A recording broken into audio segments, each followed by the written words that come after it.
안녕하세요. 에너지 브리핑 최보경입니다. 최근 에너지의 정책의 흐름이 재생에너지 중심의 전환으로 빠르게 이동하고 있습니다. 국제정세 불안과 에너지 가격 변동성이 이어지는 가운데 각국에서 에너지 전환이 본격화되고 있는데요. 우리나라 역시 재생에너지 확대와 전력구조 전환을 위한 정책을 이어가고 있습니다. 오늘 에너지 브리핑에서는 이처럼 변화의 속도가 빨라지는 재생에너지 전환 흐름과 주요 정책 이슈들을 차례로 짚어보겠습니다. 에너지 브리핑 지금 바로 시작합니다.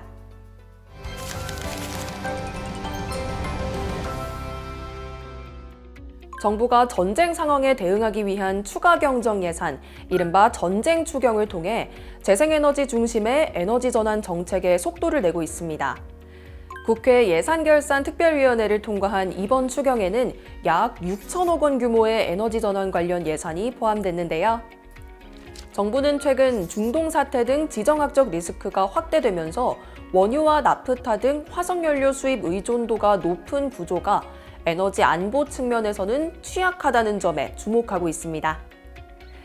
이에 따라 단기적인 고유가 대응을 넘어 중장기적으로 재생에너지 기반을 확대하는 방향으로 정책의 무게중심을 옮기고 있는 모습입니다. 구체적으로 보면 이번 추경으로 증액된 기후에너지 환경부 예산 6,162억 원 가운데 약 37%에 해당하는 2,323억 원이 재생에너지 금융지원 사업에 투입됩니다.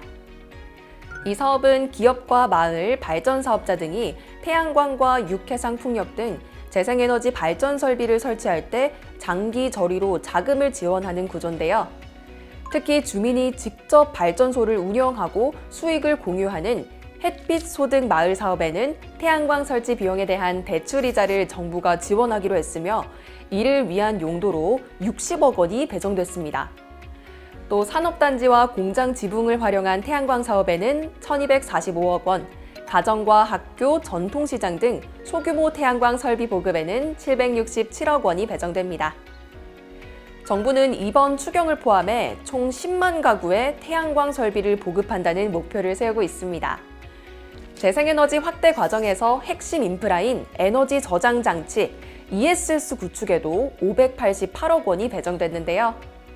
ESS가 늘어나면 전선 용량이 꽉 차서 태양광 설비를 추가로 연결하지 못하는 문제를 해결할 수 있습니다. 또한 정부는 인공지능을 활용해 필요할 땐 전기를 내보내고 남을 땐 저장하는 형태의 전력망을 구축할 계획입니다.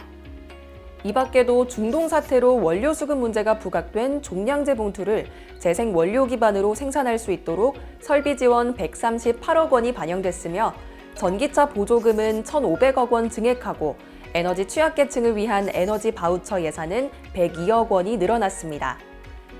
정부는 이번 추경이 단순한 위기 대응을 넘어 재생에너지 중심의 에너지 구조 전환을 본격화하는 계기가 될 것으로 보고 있습니다.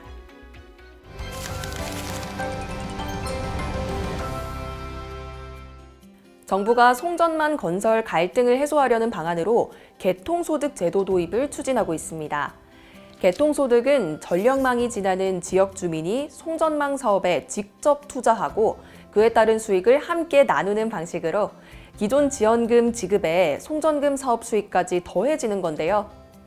현재도 송전망 주변 지역에는 전기요금 지원과 복지사업, 장학금 등 다양한 지원이 이루어지고 있지만 정작 발전소, 산업단지에서 발생하는 경제적 이익은 다른 지역에 집중된다는 점에서 주민 수용성 문제가 지속적으로 제기돼 왔습니다. 정부는 이러한 구조적 문제를 개선하기 위해 기존 지원금에 더해 송전망 사업 수익까지 공유하는 이중 혜택 구조를 설계하고 있습니다. 재원은 한국전력공사의 송전망 이용요금을 활용할 예정으로 사업 시행 주체 역시 한전이 맡을 가능성이 높은 것으로 알려졌습니다.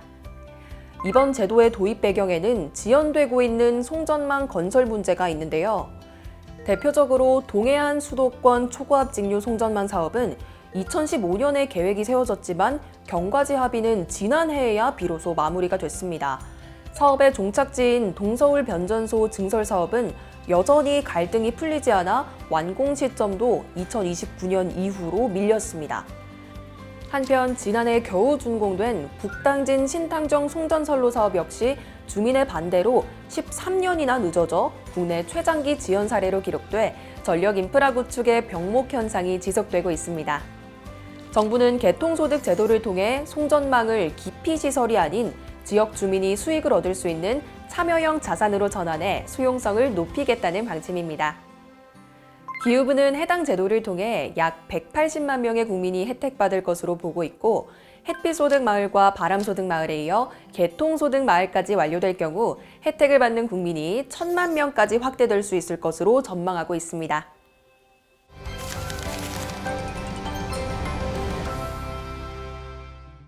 프랑스가 에너지 자립도를 높이기 위해 전기화 중심의 에너지 전환 정책을 본격 추진하고 있는데요. 최근 이란 전쟁을 계기로 화석연료 의존 구조의 취약성이 다시 부각되자 전기화를 통해 에너지 안보를 강화하겠다는 전략인데요. 프랑스 행포에 따르면 세바스티엥 르코르니 총리는 현지 시각 10일 저녁 에너지 위기에 대응하기 위한 국가 전기화 전략을 발표했습니다. 르코르니 총리는 현재 프랑스 에너지 소비의 약 60%가 여전히 화석연료에 의존하고 있다며 석유와 가스 의존을 줄이지 않는 한 국제 분쟁의 대가를 치러야 할 것이라고 강조했습니다. 르코르니 총리는 이런 상황에서 벗어나 프랑스를 더 독립적으로 만들기 위해 전기화를 추진할 것이라며 생활 분야의 전기화 지원 규모를 2030년까지 연간 55억 유로인 약 9조 5천억 원에서 100억 유로, 약 17조 원까지 늘릴 것이라고 말했습니다. 정부는 막대한 규모의 재원이지만 새로운 예산을 투입하는 게 아니라 세금 효율화를 통해 추진하겠다고 설명했습니다.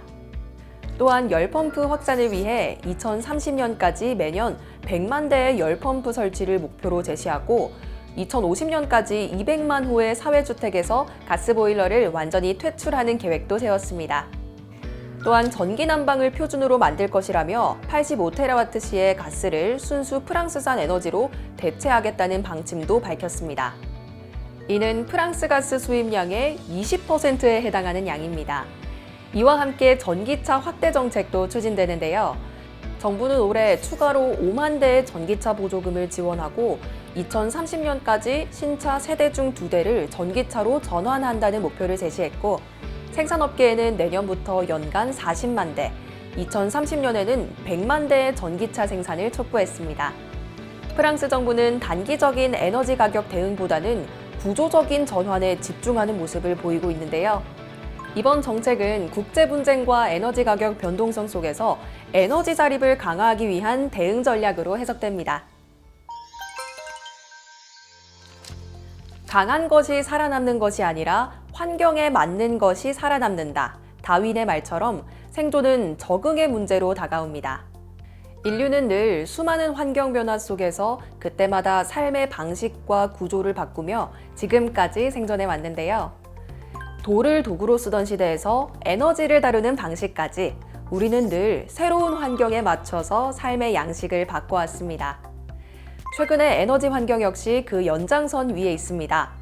변화에 적응하지 못하면 결국 뒤처질 수밖에 없는데요. 우리나라 역시 에너지 구조와 정책의 변화를 통해 이 흐름에 뒤처지지 않기 위한 움직임을 이어가고 있는데요.